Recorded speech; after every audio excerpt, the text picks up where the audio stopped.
नमस्कार दोस्तों, मेरा नाम है विशाल। आप सबका स्वागत है स्टॉक बॉक्स के बिजनेस स्टैंडर्ड एनालिसिस वीडियो में। अगर आप चाहते हैं कि आप जानकारी रखें बिजनेस न्यूज़पेपर्स में जो अच्छे आर्टिकल्स आ रही हैं उनके बारे में, तो इस चैनल को सब्सक्राइब ज़रूर करें। हम रोज़ डिस्कस करते हैं बिजनेस स्टैंडर्ड न्यूज़पेपर के कुछ बढ़िया आर्टिकल्स हम चुन कर लाते हैं उन्हें, और आप खाली उन्हें पढ़ना नहीं चाहते, आप ये भी चाहते हैं कि आपको उन आर्टिकल्स का कॉज और इफेक्ट भी पता हो कि क्यों हो रहा है और इसका क्या इम्पैक्ट है आपकी लाइफ पर या हमारी इकोनॉमी पर। तो ना भूलें इस चैनल को सब्सक्राइब करना। शुरुआत करते हैं हम सबसे पहले आर्टिकल से। अब पहला आर्टिकल अगर आप देखिए कि एक नॉर्मल आर्टिकल है, ये कह रहा है कि BMW sales up 5%, double digit 2023 growth eyed. BMW कह रहा है कि इसकी कार सेल्स 5% अप है first half of this year में। H1 का मतलब होता है फर्स्ट हाफ। तो यहाँ पर आप देखेंगे कि यहाँ पे लॉजिस्टिकल चैलेंजेस भी बहुत है, सेमीकंडक्टर चिप की शॉर्टेज है, लेकिन फिर भी कंपनी एक्सपेक्ट कर रही है कि इस साल वो double digit growth rate project कर रही है इंडिया में। तो कितनी बड़ी खबर है। अगर आप देखिए कोई भी WHO से लेके UNO से लेके यूनेस्को से लेके कोई भी इंटरनेशनल ऑर्गेनाइजेशंस के आप डेटाज को देखें तो इंडिया कहीं भी डेवलप्ड कंट्री की रैंक में नहीं आता, बहुत ही रिच कंट्री की रैंक में नहीं आता।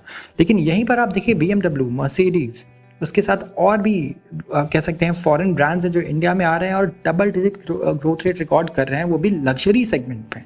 ये कोई नॉर्मल सेगमेंट नहीं है। यहाँ पर कार स्टार्ट ही होती हैं आप कह सकते हैं 50-60 लाख रुपए से, जो बेसिक मॉडल्स होते हैं इनके। तो ये एक बहुत ही एस्टॉनिशिंग फिगर है।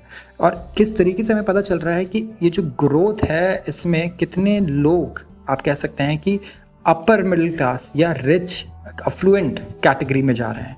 अब इसके दो आप कह सकते हैं हाइपोथेसिस हो सकते हैं। एक तो ये है कि जो इंडिया ग्रो कर रहा है और रिच हो रहा है ज़्यादा, इसमें रिच बहुत ही ज़्यादा रिच हो रहा है और पुअर नहीं हो रहा बिल्कुल भी, जो कि एक बहुत ही वैलिड पॉइंट है। ऑफकोर्स ऐसा हुआ है कोविड के वक्त, स्पेशली जो पुअर पॉपुलेशन थी हमारी वो और ज़्यादा पुअर हो गई, राइट। एंड या तो फिर एक ऐसा आप कह सकते हैं कि जो ग्रोथ है ये ऐसा है कि जो अपर मिडिल क्लास है वो और ऊपर जा रहा है, मिडिल क्लास अपर में जा रहा है, और ओवरऑल लोग अच्छा इवनली ग्रो कर रहे हैं, जो कि बहुत लोग अग्री नहीं करेंगे। बट ये सिर्फ एक हाइपोथेसिस है, हम यहाँ डिस्कस करने आए हैं इसे। अब ये जर्मन कंपनी प्लान कर रही है कि 7 कार मॉडल्स लॉन्च करेगी सेकेंड हाफ में 2023 के, और इन्होंने कहा है बिजनेस स्टैंडर्ड को। और फर्स्ट हाफ में जर्मनी की जो कार कंपनी है BMW, इसने बेचे हैं 5867 कार्स, और मोटरसाइकिल सेगमेंट भी 50% ग्रो कर गया। BMW की मोटरसाइकिल्स भी बहुत एक्सपेंसिव हैं, आप कार ले सकते हैं उतने में अच्छी खासी। और इनका जो ऑर्डर बुक है इंडिया में अभी 2500 कार्स का और 1500 मोटरसाइकिल्स का है। तो बहुत ही solid double digit growth rate होगा यहाँ पर।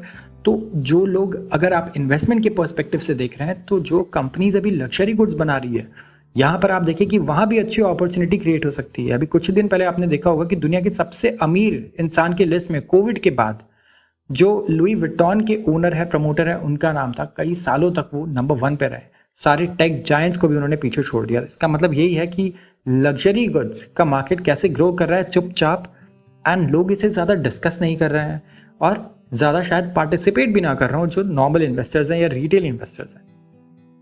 तो यहाँ पर ये बहुत इंपॉर्टेंट फिगर है। और ये डबल डिजिट ग्रोथ रेट तब है जब ऑलरेडी हमारे पास लॉजिस्टिकल चैलेंजेस हैं, सेमीकंडक्टर की बहुत कमी है जो इन कार्स में बहुत ज़्यादा यूज़ होती हैं। एक्सपेंसिव लग्जरी कार्स हैं, यहाँ सेमीकंडक्टर यूसेज बहुत ज़्यादा है, बहुत ज़्यादा ऑटोमेशन है।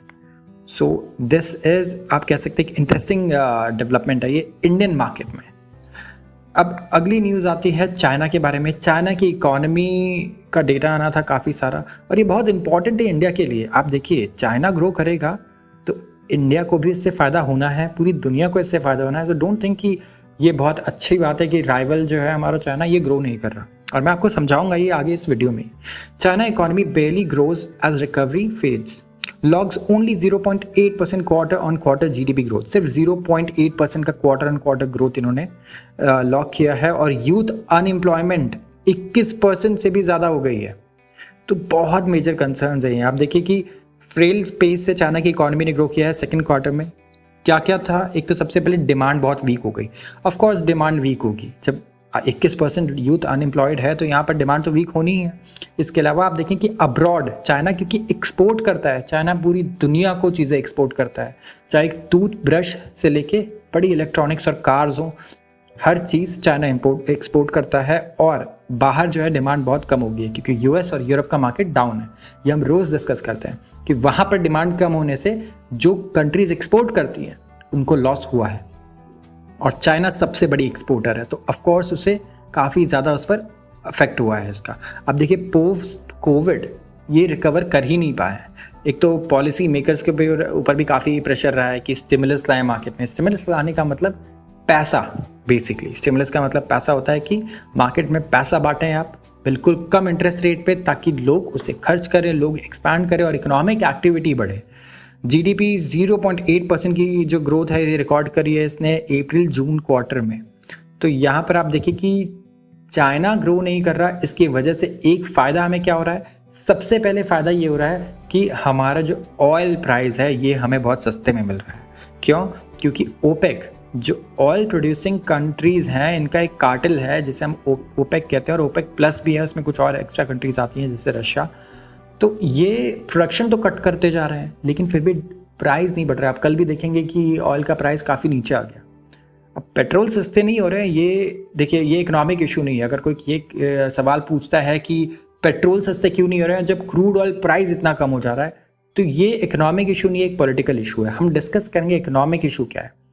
क्रूड ऑयल का रेट इसलिए नहीं बढ़ रहा है इंटरनेशनल मार्केट में क्योंकि यूएस में ग्रोथ नहीं है, यूरोप में ग्रोथ नहीं है, और चाइना जो सबसे ज़्यादा इंपोर्ट करने वाली कंट्रीज़ में से एक है क्रूड ऑयल, वहाँ भी ग्रोथ ज़्यादा नहीं है। और क्योंकि डिमांड कम हो गई है तो प्राइस सस्ते हो गए, लेकिन इंडिया पे ग्रोथ बहुत अच्छा है। तो बेसिकली आप ग्रो कर रहे हैं अकेले तो इसका आपको एडवांटेज भी मिल रहा है, बहुत ही सस्ते में हमें ऑयल मिल रहा है। हमारे कह सकते हैं कि इससे टैक्स कलेक्शन भी अच्छे आ रहे हैं, आप गवर्नमेंट को भी काफ़ी फ़ायदा हो रहा है उससे। प्लस हमारा आप देखेंगे इंपोर्ट बिल बहुत कम हो रहा है, और इसीलिए रुपी भी स्ट्रॉन्ग रह पा रहा है अगेंस्ट डॉलर, क्योंकि हमारा इंपोर्ट बिल बहुत बड़ा होता है, हमें डॉलर्स खरीदने पड़ते हैं, उसके लिए रिजर्व्स बहुत ज़्यादा मेंटेन करने होते हैं। तो एक रीज़न ये है, एक फ़ायदा ये है। लॉस क्या है? देखिए चाइना ग्रो करेगा अगर, तो हम चाइना में भी एक्सपोर्ट करते हैं चीज़ें, राइट? तो हमारे एक्सपोर्टर्स को भी फ़ायदा होगा इससे। और चाइना को कहा जाता है ग्लोबल इंजन, ये एक इंजन की तरह है जो जीडीपी ग्रोथ रेट, जो ग्लोबल जीडीपी है एवरेज, उसे ये काफ़ी ज़्यादा बूस्ट करता है जब ये बढ़ता है, क्योंकि काफ़ी बड़ी जीडीपी भी है चाइना इस वक्त। अगर आप देखें तो यूएस के बाद सबसे बड़ी इकोनॉमी इस वक्त चाइना है। तो ये एक बहुत ही इम्पॉर्टेंट फैक्टर है कि हमें उसके ना बढ़ने से भी फ़ायदा है, और बढ़ने से तो फ़ायदा होगा ही होगा, ये यहाँ कोई दो राय नहीं है। इसके अलावा आते हैं अगली न्यूज़ पर, यह है रशिया और यूक्रेन के बारे में। यहाँ पर रशिया ने कहा था कि वो पार्टिसिपेट करेंगे एक यूएन ब्रोकर डील में, जहाँ पर ये अलाउ करेंगे यूक्रेन को ग्रेन एक्सपोर्ट करना। आप जानते हैं कि रशिया यूक्रेन ये दोनों बहुत बड़े ग्रेन एक्सपोर्टर्स हैं। पूरी दुनिया में काफ़ी सारी कंट्रीज़ है जहाँ पे एग्रीकल्चर नहीं होता, एंड वो डिपेंड करते हैं दूसरी कंट्रीज़ पे फूड जो क्रॉप्स हैं उन्हें सिक्योर करने के लिए। लेकिन जब से ये वॉर हुआ है तब से रशिया ने ब्लैक सी बेसिकली कह सकते हैं पूरा बैन कर दिया है, यूक्रेन उसे नहीं यूज़ कर पा रहा है।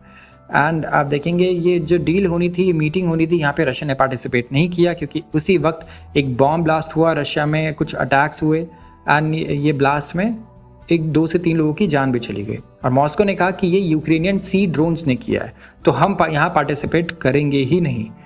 तो इनफैक्ट जो ब्लैक सी एग्रीमेंट्स हैं वो उन्होंने कहा कि सीज हो चुका है, अब ये वैलिड रहेगा ही नहीं। तो इससे लॉस किसका है? देखिए लॉस सबसे पहले तो उन कंट्रीज़ का है जो पूरी तरीके से डिपेंडेंट थी पहले, और आप देखिए प्राइजेस भी उन्हें और ज़्यादा महंगे पड़ गए होंगे ऑफ कोर्स जब ये वॉर शुरू हुआ होगा, क्योंकि अब वो कहीं और से उन्हें इंपोर्ट करना पड़ रहा होगा। इसके अलावा आप देखें कि सनफ्लावर प्रोडक्ट्स भी जो होते हैं काफ़ी ज़्यादा ये एक्सपोर्ट करती हैं कंट्रीज़, रशिया, यूक्रेन। सबसे बड़े कमोडिटी इंपोर्टर्स कौन से हैं? अब देखिए चाइना, स्पेन दूसरे नंबर पर, Turkey, Italy, Netherlands, Egypt, Bangladesh भी इनसे इंपोर्ट करता था। तो ये एक कह सकते हैं सैड न्यूज़ है, और हम भी चाहेंगे कि यहाँ पे जल्दी से जल्दी कोई डील ब्रोकर हो ताकि सिचुएशन नॉर्मल हो, प्राइसेस भी नॉर्मलाइज हो जाएं। तो आज के लिए बस इतना ही। अगर आपको ये वीडियो पसंद आई हो तो ज़रूर इस चैनल को सब्सक्राइब करें और शेयर करें ये वीडियो अपने दोस्तों के साथ। धन्यवाद।